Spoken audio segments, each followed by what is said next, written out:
നമസ്കാരം. Raf talks ഫുട്ബോളിലേക്ക് ഏവർക്കും സ്വാഗതം. ബ്രസീലിയൻ യുവ പ്രതിഭയായ വിറ്റോർ റോക്കിനെ സംബന്ധിച്ചിടത്തോളം ഇത് വളരെയധികം ബുദ്ധിമുട്ടേറിയ ഒരു സമയമാണ്. കഴിഞ്ഞ ജനുവരി ട്രാൻസ്ഫർ വിൻഡോയിലായിരുന്നു അദ്ദേഹം FC ബാഴ്സലോണയിലെത്തിയത്. എന്നാൽ അദ്ദേഹത്തിന് വേണ്ടത്ര അവസരങ്ങൾ അവിടെ ലഭിച്ചിരുന്നില്ല. പുതിയ പരിശീലകനായ ഹാൻസി ഫ്ലിക്കിൻ്റെ പ്ലാനുകളിലും ഭാഗമാവാൻ വിറ്റോർ റോക്കിന് കഴിഞ്ഞിട്ടില്ല. അതുകൊണ്ട് തന്നെ അദ്ദേഹം ഇപ്പോൾ ബാഴ്സ വിടാനുള്ള ഒരുക്കത്തിലാണ്. വേണ്ടത്ര അവസരങ്ങൾ ലഭിക്കാഞ്ഞിട്ടും ബ്രസീലിൻ്റെ നാഷണൽ ടീം അദ്ദേഹത്തെ കൈവിടാൻ തയ്യാറായിട്ടില്ല. ബ്രസീലിൻ്റെ അണ്ടർ 20 ടീമിലേക്ക് താരത്തെ ഇപ്പോൾ തിരഞ്ഞെടുത്തിട്ടുണ്ട്. കഴിഞ്ഞ ദിവസമായിരുന്നു പരിശീലകനായ റാമോൺ മെനസസ് സ്ക്വാഡ് പ്രഖ്യാപിച്ചത്.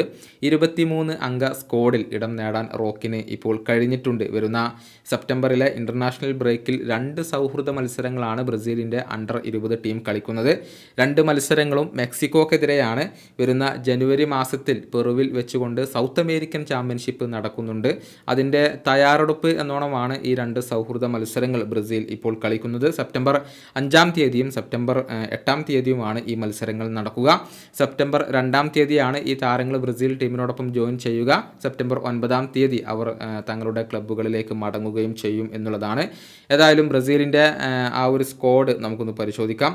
ഗോൾ കീപ്പർമാരായിക്കൊണ്ട് ഹെൻറിക്കെ മെങ്കെ, അതുപോലെ തന്നെ ഒട്ടാവിയോ, റോബർട്ട് എന്നിവരാണ് വരുന്നത്. അതുപോലെ തന്നെ ലൈറ്ററൽസ് ആയിക്കൊണ്ട് അവർ 4 താരങ്ങളെ ഉൾപ്പെടുത്തിയിട്ടുണ്ട്. ലിയാൻഡ്രീഞ്ഞോ, Leonardo Derek, John Pedro കെർമോണ്ട്, Pedro ലിമ എന്നിവരെയാണ് ഇപ്പോൾ ലൈറ്ററൽസ് ആയിക്കൊണ്ട് അവർ സ്ക്വാഡിൻ്റെ ഭാഗമാക്കിയിട്ടുള്ളത്. പ്രതിരോധ നിര താരങ്ങളായിക്കൊണ്ട് Arthur Dias, Felipe Borden, Iago, അതുപോലെ തന്നെ ജോൺ വിക്ടർ എന്നിവരാണ് വരുന്നത്. മധ്യനിര താരങ്ങളായിക്കൊണ്ട് Breno Bidon, Gabriel Carvalho, Gabriel Moscardo, John Cruz, Luis Guilherme, Rayan Lucas എന്നിവർ വരുന്നു. അതുപോലെ തന്നെ മുന്നേറ്റ നിര താരങ്ങളായിക്കൊണ്ട് Alisson, David Washington, Gustavo Nunes, Pedro, Vitor Roque, Wesley എന്നിവരാണ് വരുന്നത്.